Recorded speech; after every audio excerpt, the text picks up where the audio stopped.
नमस्कार, सूजस बुलेटिन में आपका स्वागत है। मैं हूं आपके साथ सपना शाह। एक नजर हेडलाइंस पर। मुख्यमंत्री ने किया मुख्यमंत्री जन सुनवाई कार्यालय का उद्घाटन। कहा, अंतिम छोर पर बैठे व्यक्ति तक योजनाओं का लाभ पहुंचाना हमारा लक्ष्य। 16वीं राज्य विधानसभा का पहला सत्र। चिकित्सा एवं स्वास्थ्य मंत्री ने कहा, पेपर लीक प्रकरणों में एसआईटी की रिपोर्ट आने पर होगी आगे की कार्रवाई। स्कूल शिक्षा विभाग की नई पहल। गुणवत्ता युक्त शिक्षा के लिए नए शिक्षकों को तैयार करने के लिए महा मिशन की हुई शुरुआत। मुख्यमंत्री श्री भजनलाल शर्मा ने आज जयपुर के एसएफएस मानसरोवर स्थित राजस्थान आवासन मंडल कार्यालय में मुख्यमंत्री जन सुनवाई कार्यालय का उद्घाटन किया। उन्होंने मंत्रोच्चार के बीच विधिवत पूजा अर्चना कर परिसर का उद्घाटन किया और फिर अवलोकन भी किया।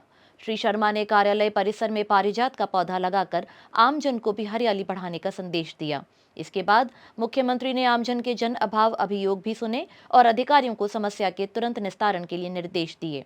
इस मौके पर मुख्यमंत्री ने उपस्थित जनसमूह को संबोधित भी किया। उन्होंने कहा कि इस तरह के नवाचार की शुरुआत सांगानेर से करने पर उन्हें खुशी है। ये जन सुनवाई केंद्र सांगानेर ही नहीं बल्कि पूरे राजस्थान के आमजन के लिए है। यहाँ सक्षम अधिकारी बैठेंगे और शिकायतों का मौके पर निस्तारण करना सुनिश्चित करेंगे। मुझे खुशी है कि आज हम सांगानेर क्षेत्र के लिए मुख्यमंत्री जन सुनवाई का ये कार्यालय हम खोल रहे हैं।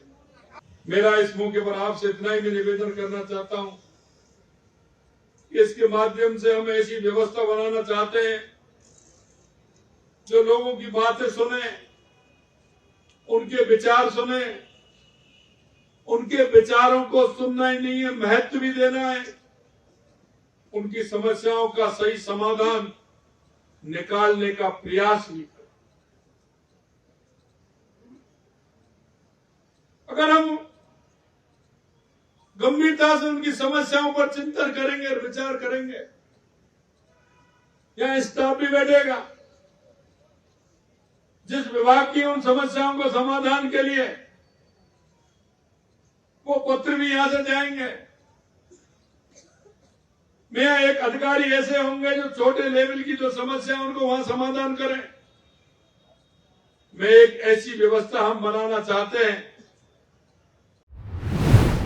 मुख्यमंत्री ने कहा कि हमारा प्रयास है देश के प्रधानमंत्री श्री नरेंद्र मोदी की भावना के अनुरूप अंतिम छोर पर बैठे व्यक्ति को केंद्र और प्रदेश की जनकल्याणकारी योजनाओं का 100% लाभ मिले। श्री शर्मा ने कहा कि निष्पक्ष सेवा भाव और अंत्योदय प्रण से ही प्रदेश के सर्वांगीण विकास की राह सुदृढ़ होगी। उन्होंने कहा कि जनता के भरोसे पर खरा उतरना हमारा प्रथम कार्य है। ये कार्यालय ये एक व्यवस्था है। इस व्यवस्था को आगे किस तरह से अंजाम देना है, ये मात्र सिर्फ ये नहीं, आपके माध्यम से जन जन में जो सांगानेर के जनता की मांग तो है ही, क्योंकि हम भी सभी कार्यकर्ताओं की जिम्मेदारी रहती है कि कोई अंतिम छोर पर जो व्यक्ति खड़ा है, जो पात्र है, हमारी प्रदेश की और हमारी केंद्र की सरकार की योजनाओं को उस तरह से किस तरह से लाभ मिले, ये चिंता हम सभी को करनी है। आज 16वीं राजस्थान विधानसभा के पहले सत्र में चिकित्सा एवं स्वास्थ्य मंत्री श्री गजेंद्र सिंह ने कहा कि पेपर लीक के दर्ज प्रकरणों में 1 महीने पहले ही एसआईटी का गठन किया गया है। एसआईटी की रिपोर्ट आने के बाद इन प्रकरणों पर आगे की कार्रवाई सुनिश्चित की जाएगी। चिकित्सा एवं स्वास्थ्य मंत्री प्रश्नकाल के दौरान सदस्यों द्वारा इस संबंध में पूछे गए पूरक प्रश्नों पर गृह मंत्री की ओर से जवाब दे रहे थे। राज्य में विभिन्न परीक्षाओं में पेपर से संबंधित घटनाओं में उत्तरोत्तर वृद्धि को देखते हुए पेपर लीक की रोकथाम एवं इसके संबंध में दर्ज मामलों में त्वरित जांच एवं दोषियों के विरुद्ध सख्त कार्रवाई किए जाने के लिए राज्य सरकार के आदेश दिनांक 15/12/2023 परिशिष्ट अ द्वारा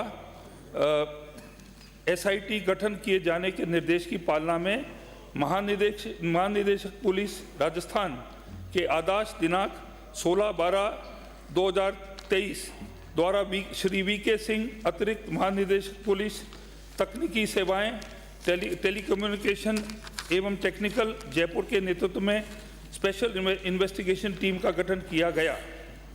एसआईटी गठन का आदेश परिशिष्ट ब पर संलग्न है। उन्होंने कहा कि मुख्यमंत्री ने 15 दिसंबर को शपथ ली थी। इसके तुरंत बाद ही अगले ही दिन 16 दिसंबर को एसआईटी और इसके बाद एंटी गैंगस्टर टास्क फोर्स का भी गठन किया गया। उन्होंने कहा कि मुख्यमंत्री ने 15 दिसंबर को शपथ ली थी। इसके तुरंत बाद ही अगले ही दिन 16 दिसंबर को एसआईटी और इसके बाद एंटी गैंगस्टर टास्क फोर्स का गठन किया गया। उन्होंने पेपर लीक प्रकरणों की जानकारी देते हुए बताया कि साल 2021 में 5 बड़े पेपर लीक हुए, साल 2022 में 10 और साल 2023 में 5 पेपर लीक हुए। उन्होंने बताया कि नई राज्य सरकार के गठन के बाद 2 पेपर हो चुके हैं और पेपर लीक का कोई भी मामला सामने नहीं आया है। 15 दिसंबर को माननीय मुख्यमंत्री जी ने शपथ ग्रहण करी और 16 दिसंबर को एसआईटी गठित की और एंटी गैंगस्टर्स की भी गठित की। मैं आपको ये बताना चाहूँगा आपके माध्यम से कि 2021 में 5 बड़े ऐसे पेपर लीक केसेस थे, 2022 में 10 हुए, 2023 में 5 और जब से हमारी सरकार आई है 2 पेपर्स हुए हैं, उनमें कोई लीक या कोई समस्या नहीं आई है। शिक्षा मंत्री श्री मदन दिलावर ने सोमवार को कोटा जिले की पंचायत समिति खैराबाद के राजकीय उच्च माध्यमिक विद्यालय में छात्राओं को निःशुल्क साइकिल की सौगात दी। इस अवसर पर उन्होंने क्षेत्रवासियों से बेटियों को खूब पढ़ाने और आगे बढ़ाने का आह्वान किया। उन्होंने बालिका शिक्षा की प्रोत्साहन के लिए राज्य सरकार की योजनाओं की जानकारी देते हुए कहा कि इन योजनाओं का लाभ लेकर बेटियां पढ़ाई में पीछे ना रहें। शिक्षा मंत्री ने खैराबाद पंचायत समिति के 47 विद्यालयों की 1008 छात्राओं को निःशुल्क साइकिल की सौगात दी। साइकिल पाकर बेटियों के चेहरे खिल गए। प्रदेश में स्कूल शिक्षा विभाग की एक नई पहल के तौर पर नवनियुक्त 16,000 शिक्षकों को दक्ष बनाने के लिए इंडक्शन ट्रेनिंग के तहत मास्टर ट्रेनर्स का प्रशिक्षण कार्यक्रम लॉन्च किया गया है। इसके पहले चरण का उद्घाटन सोमवार को स्कूल शिक्षा विभाग के शासन सचिव श्री नवीन जैन ने किया। स्कूल शिक्षा विभाग के इस महामिशन के तहत राज्य स्तर पर स्टेट रिसोर्स ग्रुप के 11 सदस्यों द्वारा एक ट्रेनिंग मॉड्यूल बनाया गया है। इस ग्रुप के सदस्यों द्वारा 3 चरणों में 450 मास्टर ट्रेनर्स को 4 दिवसीय आवासीय प्रशिक्षण दिया जाएगा। ये प्रशिक्षित मास्टर ट्रेनर्स जिलों में नवनियुक्त ग्रेड 3 के लेवल 1 के 16,000 शिक्षकों को विशेष प्रशिक्षण देंगे। इस प्रशिक्षण कार्यक्रम के उद्घाटन सत्र को संबोधित करते हुए शासन सचिव श्री नवीन जैन ने कहा कि राजस्थान के शैक्षिक परिदृश्य में गुणवत्ता लाने के लिए हमें प्राथमिक और उच्च प्राथमिक कक्षाओं की शिक्षण प्रक्रिया को मजबूत करना होगा। क्वालिटी एजुकेशन राजस्थान के हर बच्चे का अधिकार है। प्रदेश के राज्य के विद्यालयों में पढ़ने वाले हर विद्यार्थी को गुणवत्तापूर्ण शिक्षा देने का शिक्षक अपना लक्ष्य बनाए। इससे वे आने वाले कल में देश का भविष्य बदल सकते हैं। प्रशिक्षण कार्यक्रम के उद्घाटन सत्र में नवनियुक्त शिक्षक प्रशिक्षण मॉड्यूल का भी विमोचन किया गया। और अब रुक करते हैं विकसित भारत संकल्प यात्रा से जुड़ी खबरों की ओर। भारत सरकार की योजनाओं के बेहतर क्रियान्वयन और इनका लाभ पात्र लोगों तक पहुंचाने के लिए सभी जिलों में विकसित भारत संकल्प यात्रा जारी है। इसी कड़ी में दौसा जिले में विकसित भारत संकल्प यात्रा शिविर का आयोजन किया गया। इस मौके पर आमजन ने साल 2047 तक भारत को विकसित राष्ट्र बनाने की शपथ ली। इसी कड़ी में सुनिए दौसा के श्री अशोक कुमार योगी की कहानी, जिन्हें मिला पीएम किसान सम्मान निधि योजना का लाभ। नाम अशोक कुमार योगी, पीएम किसान सम्मान निधि योजना के 6,000 रुपये साल भर के आते हैं। मोदी जी के लिए धन्यवाद। दौसा की ही विनीता शर्मा ने जताया राज्य सरकार का आभार, जिन्हें मिला प्रधानमंत्री मातृ वंदना योजना का लाभ। मेरा नाम विनीता शर्मा है। मैं आंगनवाड़ी केंद्र समाज पर पंजीकृत हूँ। मेरा टाइम पर टीकाकरण हुआ है। मुझे प्रधानमंत्री वंदना तहत 5,000 राशि प्राप्त हुई है, जिसे मैंने अपने स्वास्थ्य और पोषण के लिए काम में लिया है। इसलिए मैं भारत सरकार का धन्यवाद देना चाहती हूँ। राजस्थान सरकार से जुड़ी महत्वपूर्ण जानकारी आपको मिलती है सूजस ई बुलेटिन, सूजस वीडियो बुलेटिन और सूजस आवाज पॉडकास्ट पर। इसके लिए फॉलो करें हमारा YouTube channel @DIPR Rajasthan official, Facebook page और एक्स हैंडल DIPR राजस्थान, या डाउनलोड करें सूजस ऐप। आज के बुलेटिन में फिलहाल इतना ही। फिर होगी आपसे मुलाकात। तब तक के लिए नमस्कार।